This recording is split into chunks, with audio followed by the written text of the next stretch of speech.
नमस्कार। आज हम सीखने वाले हैं रिलेशन। आज हमारा दूसरा दिन है और आज हम सीखेंगे रिलेशंस। रिलेशंस हमारे रिश्ते हमारे माँ बाप, भाई बहन, हमारे चाचा मामा, ये इन सबको अंग्रेजी में कैसे संबोधन किया जाता है, आज हम उनके बारे में सीखेंगे। तो चलिए शुरू करते हैं हमारा दूसरा दिन जो कि है रिलेशंस। पहला है हमारा ग्रैंडफादर। हम अपने दादा या नाना को ग्रैंडफादर कहते हैं और ग्रैंडमदर दादी नानी। अगर हमको स्पेसिफिकली बताना है कि हम अपने नानी के बारे में बात कर रहे हैं तो हम कैसे कह सकते हैं उनके लिए हम लोग मैटरनल यूज़ करेंगे।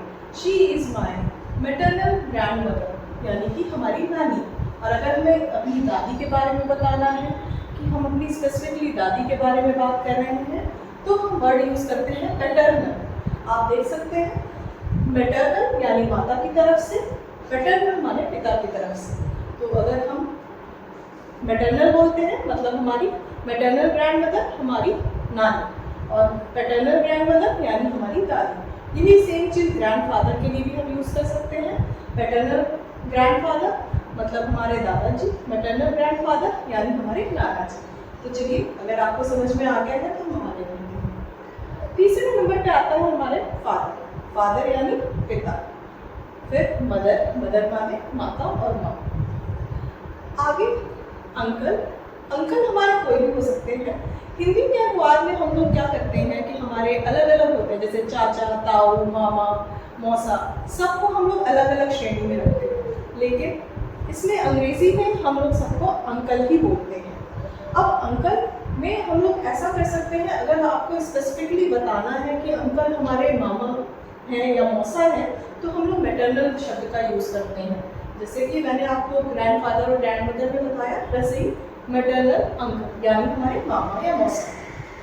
सेम वही चीज़ हमारी आंट में भी यूज़ होती है, जैसे कि चाची, ताई, मामी, बुआ, मौसी। तो ये सब हमारी आंट हो जाती है। और फिर अगर उन पर स्पेसिफिकली आपको बताना है कि वो माँ की तरफ से है या पिताजी की तरफ से है तो आप मैटरनल और पैटर्नल शब्द का यूज़ करते हैं। आगे होते हैं हमारे ब्रदर और सिस्टर, जो भी हमारे सगे भाई बहन हैं। अगर हमारे सगे भाई बहन है तो हम उनको यूज़ करेंगे सिबलिंग के तौर पे। ये हमारा सिबलिंग है, ही इज़ माई सिबलिंग। उससे हमें पता चल जाता है कि ये हमारा सगा भाई, ये सगी बहन है। सगे भाई बहन को ब्रदर और सिस्टर भी बोलते हैं और सिबलिंग भी बोलते हैं। सिबलिंग का शब्द ज़्यादा इस्तेमाल किया जाता है दैन ब्रदर और सिस्टर से। आगे कज़न ब्रदर और सिस्टर। कज़न ब्रदर यानी हमारे चचेरे, ममेरे, मौसेरे भाई बहन, तो इनको हम लोग कज़न्स बोलते हैं या कज़न ब्रदर और कज़न सिस्टर बोलते हैं। आगे चलते हैं। आगे क्या है हमारे इन-लॉज।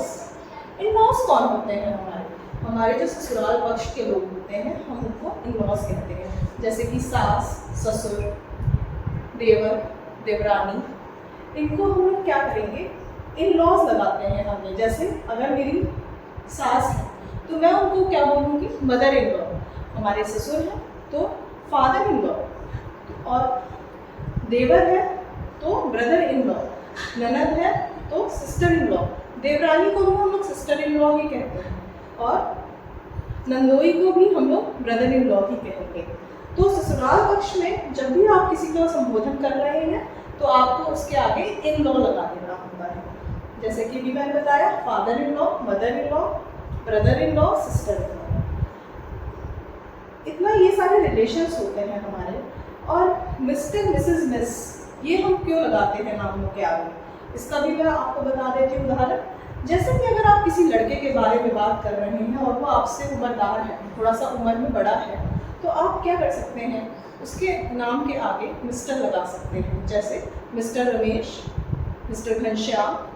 ओके, आप जो है लड़कों के लिए आपने मिस्टर लगाना है, चाहे वो विवाहित हो चाहे वो अविवाहित हो। आप अगर उनको इज्जत दे रहे हैं तो आपको उनके नाम के आगे मिस्टर लगाना है।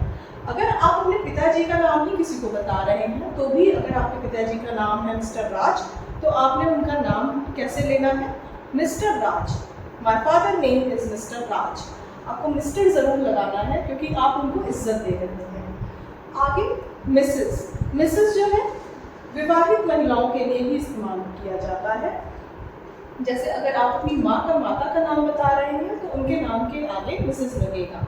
जैसे मिसेस शीला, तो एक विवाहित महिला के लिए हम मिसेस लगाते हैं। तीसरा मिस। मिस जो है, अगर हमें पता नहीं है कि वो जो लेडी है, वो जो महिला है, वो विवाहित है कि नहीं है, तो हमेशा कोशिश करिए आप मिस लगाने की। वो विवाहित महिला और अविवाहित महिला दोनों के लिए काम करता है। तो अगर आपको नहीं पता कि सामने वाली महिला विवाहित है कि नहीं, तो आप मिस भी लगा सकते हैं। मिस वैसे अविवाहित महिलाओं के लिए ज़्यादा इस्तेमाल किया जाता है, लेकिन आप मिस विवाहित और अविवाहित दोनों के लिए लगा सकते हैं। अगर आपको किसी भी कंफ्यूजन हो या किसी भी चीज़ के बारे में पूछना है तो आप कमेंट बॉक्स में पूछ सकते हैं, और आप हमारा चैनल सब्सक्राइब करना ना भूलें। धन्यवाद।